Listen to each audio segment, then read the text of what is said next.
दोस्तों last class में हमने डिस्कस किया था कि इन्फेंसी स्टेज के बारे में बात की थी हमने, और इन्फेंसी स्टेज के अंदर हमने डिस्कस करा था कि जो इन्फेंसी स्टेज होती है उसके अंदर कैसे बच्चा जो है वो अपने सेंसेस के ज़रिए से सीखता है, सेंसेस के माध्यम से, मतलब ज्ञानेंद्रियों के माध्यम से सीखता है। और उसी के अंदर हमने डिस्कस किया था कि जो उसका फिजिकल डेवलपमेंट होता है, जिस सेंसेस के ज़रिए वो सीख रहा है, वो उसका क्या होता है, माइलस्टोन होता है, उसकी ग्रोथ के अंदर माइलस्टोन होता है। और हमने पीछे डिस्कस किया था कि बच्चे का जो है वो फिजिकल डेवलपमेंट कैसा होता है, बच्चे का लैंग्वेज डेवलपमेंट कैसे होता है, और बच्चे का इमोशनल डेवलपमेंट कैसे कैसे किस किस स्टेज पर होता है। इसके बारे में हमने पूरी की पूरी डीपली डिस्कस किया हुआ है। अगर आपने पहला वो पार्ट नहीं देखा है तो पहले आप हमारी प्लेलिस्ट में जाकर के पहले वो पार्ट देखिए, उसके बाद में फिर हम आगे कंटिन्यू करेंगे।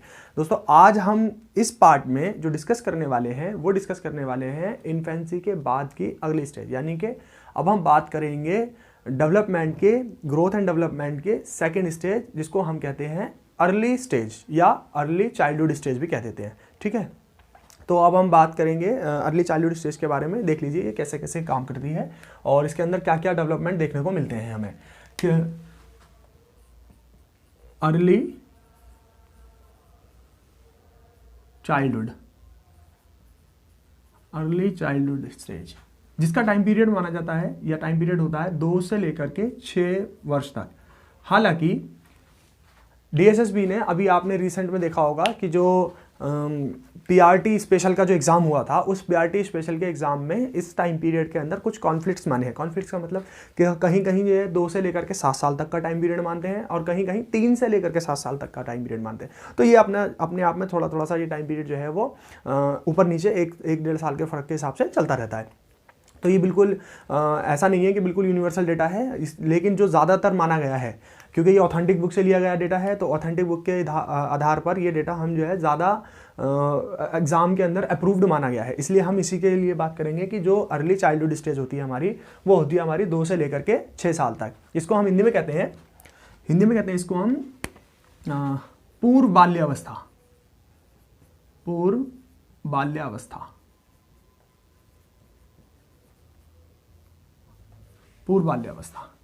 अब इस पूर्व बाल्यावस्था में या अर्ली चाइल्डहुड स्टेज के अंदर जो बच्चे की ग्रोथ और डेवलपमेंट जो होता है, कौन कौन सा डेवलपमेंट, इमोशनल डेवलपमेंट, उसका फिजिकल डेवलपमेंट और उसका लैंग्वेज डेवलपमेंट, ये ज़्यादा इंपॉर्टेंट है। बाकी क्योंकि ये सारे जो छोटे मोटे जो इंटेलिजेंस जो हमारा इंटेलेक्चुअल डेवलपमेंट होता है, इंटेलिजेंस डेवलपमेंट होता है और हमारा सोशल डेवलपमेंट होता है, ये सारे के सारे क्या है, इन तीनों मेन डेवलपमेंट से कनेक्टेड हैं, इंटरकनेक्टेड हैं। तो जैसे जैसे ये डेवलपमेंट होता रहेगा वैसे वैसे बाकी के डेवलपमेंट भी ऑटोमेटिकली क्या हो जाएंगे, आगे की तरफ को बढ़ते चले जाएंगे।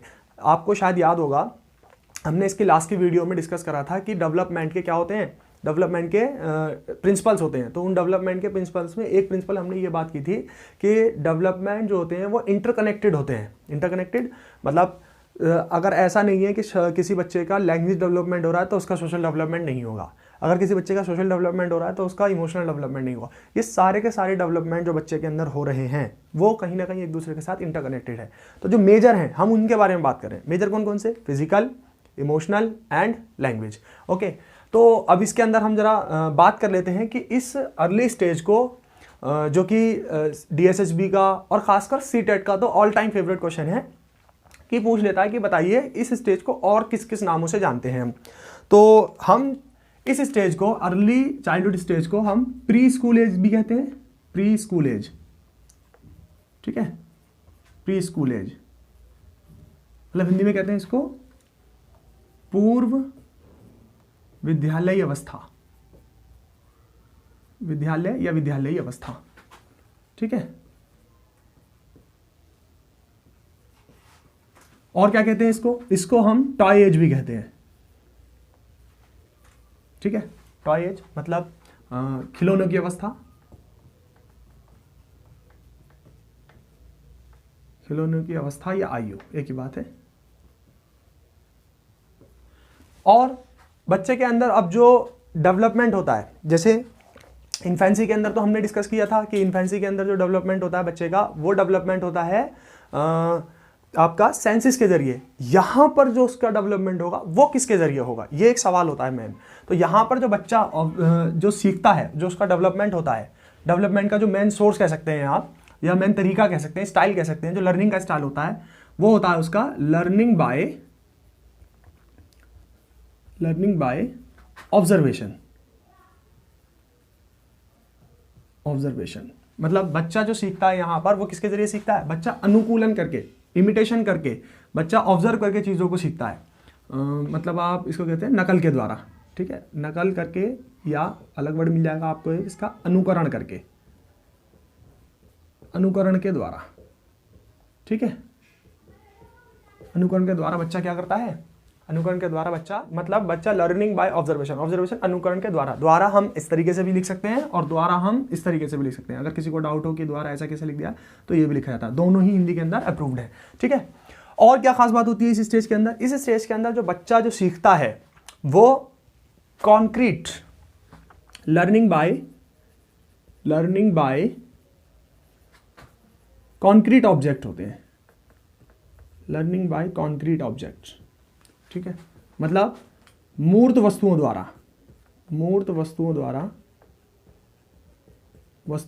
सीखता है, ठीक है, वस्तुओं द्वारा सीखता है।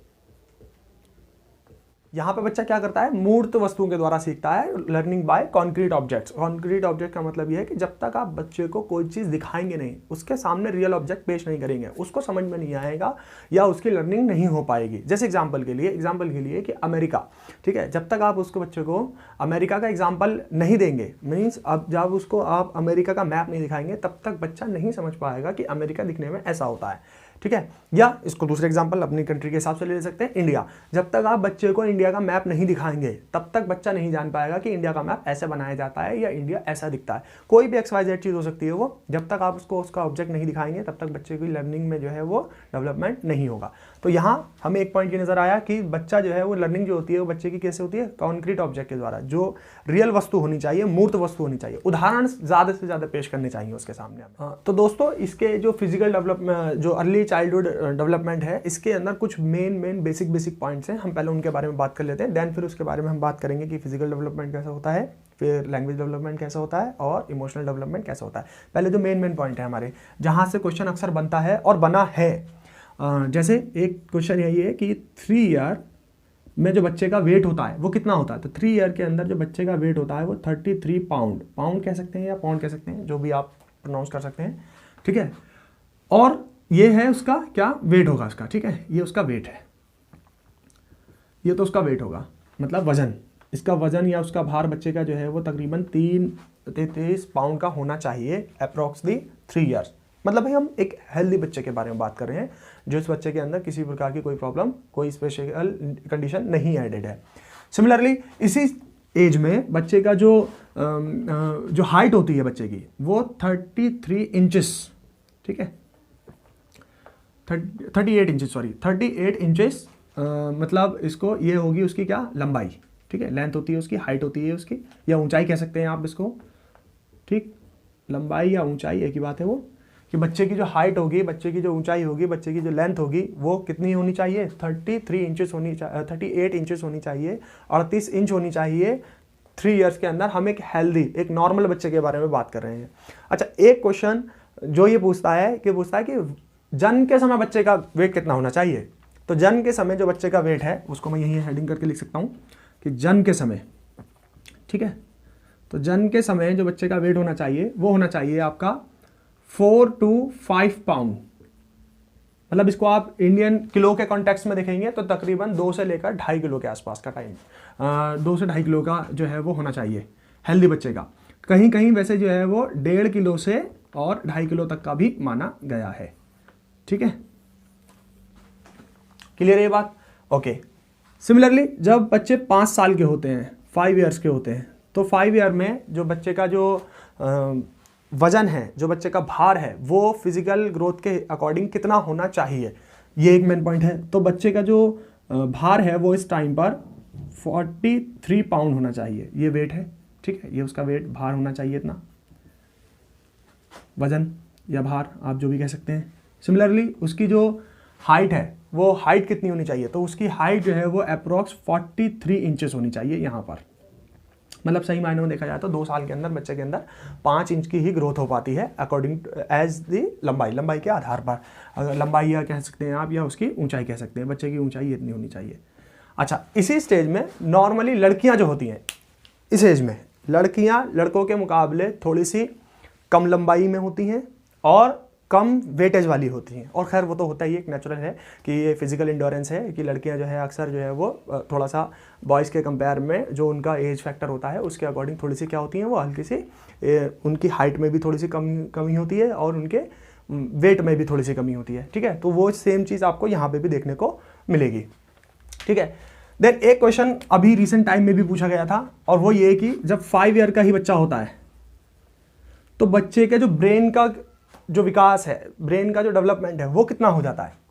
तो बच्चे का जो ब्रेन का डेवलपमेंट है 90% तक हो जाता है। ठीक है, 90% ब्रेन डेवलप हो जाता है, बच्चे का ब्रेन डेवलप हो जाएगा। ठीक है, हालांकि अभी जो एग्ज़ाम हुआ था थोड़े कुछ टाइम पहले आपने देखा होगा, पीआरटी स्पेशल एजुकेटर का जो एग्ज़ाम हुआ था, उस पीआरटी स्पेशल एजुकेटर के एग्ज़ाम में इस आंसर को 80% माना गया है डीएसएसबी की तरफ से। तो अगर आपका आंसर, आप ये कह सकते हैं कि अगर आपका आंसर 80 to 90% कहीं दिखाई दे जाए ऑप्शन में, तो आप दोनों ही आंसर लगा सकते हैं, ये आंसर माना जाएगा। 80 से लेकर के 90% तक जो है बच्चे का 5 ईयर का जब बच्चा होता है तो उसका क्या हो चुका होता है, इतना विकास, उसके मेंटल डेवलपमेंट हो चुकी होती है। ठीक है, यहाँ तक आई थिंक मेरे हिसाब से कोई प्रॉब्लम नहीं है। अब हम बात करेंगे क्या कि जो बच्चे का फिजिकल और जो बच्चे का मेंटल या बच्चे का इमोशनल या बच्चे का जो लैंग्वेज डेवलपमेंट होता है वो किस तरीके से होता है, इसको हम एक जो है वो एक डायग्राम या एक चार्ट के फ्लो के तरीके से समझने की कोशिश करेंगे, जिसके अंदर हम डिटेल में बात करेंगे कि किस तरीके से बच्चे का जो है वो क्या क्या डेवलपमेंट होता है। क्लियर है?